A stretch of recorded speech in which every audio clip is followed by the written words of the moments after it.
Welcome back, everyone, to NYU Grad's Daily Podcast. It is Tuesday, October 10th.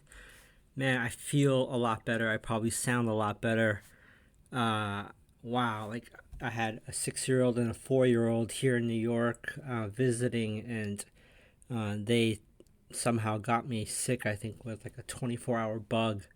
I was really struggling yesterday, but I feel like 99% better today. But let's jump right into this. We had a pretty strong day, a continuation day from yesterday's rally on Monday.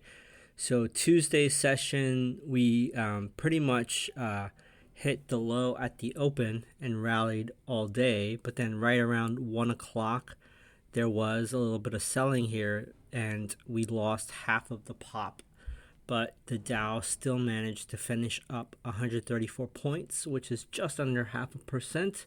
The Nasdaq finished stronger, up over 0.5%, and the S&P closed up about 0.5%. There was nothing too remarkable today. Yesterday on Monday we had the Magnificent Five because two are red.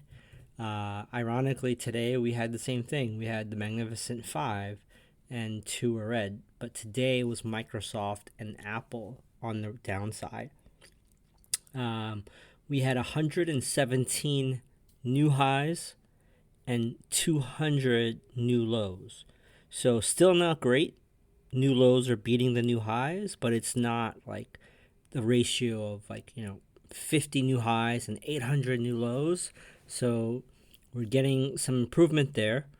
We are to give you big picture context, we are almost there in backtesting the 50-day moving average on the SPY index, as well as the QQQ and many other shares and indices. It's really going to be about, one, does it have enough strength to get back to the 50-day moving average? For the S&P or SPY, it's at 440. And if we can get there, not only is it the 50-day moving average, it also would close the gap. My suspicion is that we will get there. We will pierce the 50-day, fake out pretty much everybody, and then resume south. But anything can happen. We shall wait and see. Some of the summaries or bullet points for the day. I mentioned earlier, we popped early, we rallied early all day, and then at 1 o'clock there was heavy selling, and we lost half of that rally. All sectors were green today, which is great, and the 10-year is still too high. We actually hit a record 30-year mortgage of over 8% today. Oil was positive with all of the I don't even, if you call it conflict or war over in Israel and Gaza, and potentially expansion of that. Oil was pretty high. And that's really the gist of the day. When I take a look, I'm going to go through some charts here, and I'll share them in the show notes as well. But I'll walk through, let's say Apple, we are literally sitting on the 50-day. We're having trouble with it. You'll see that we developed a tail candle today, getting some rejection from the 50-day moving average, which isn't good. Maybe we can bust through it in the next few sessions. Amazon, we have not backtested the 50-day, but I suspect we may. And Google looks really strong. We're almost at not lifetime highs, but certainly more bullish than Apple and Amazon. Meta also is very bullish here. We were up 1% today. It closed at 321, above the 50-day moving average. So definitely one of the stronger Magnificent Seven. Microsoft has been weak in the past a few weeks, but it has rallied above its 50-day moving average. So let's see if Microsoft can hold up the rest of the market along with NVIDIA. So NVIDIA still has not retraced back to the record-breaking earnings pop to close to 500, but we did close at 457 today, and it was up 1.15%. But and we are above the 50-day moving average, so that's bullish. These are all bullish signs. It will need to hold these levels.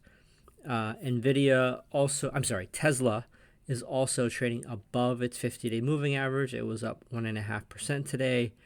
I think this is just building some energy either to go south or north. It's just wait and see. We need more cards out of the deck. I will share also just kind of a chart soup of the day of some charts that I think are important, like the 10-year yield, JP Morgan, etc. So take a look at those as well. I don't want to extend this podcast just for the sake of extending. We're at roughly 6 minutes today. Let's see what happens the rest of the week. We do have some economic data that's very important coming out. On Wednesday, we have the Producer Price Index, the core PPI, and a few federal executives, the Federal Reserve officials who will be speaking. On Wednesday, we have Bauman really early. We have the Atlanta Fed President Bostic. And we also have the minutes of the September FOMC meeting. So back in September, what were they thinking? That's being released on Wednesday. And on Thursday, we have initial jobless claims, core CPI, Consumer Price Index, which is going to be very important. And then Friday, we have import price index and the consumer sentiment numbers. So with that, I will see you guys after the Wednesday session. Later.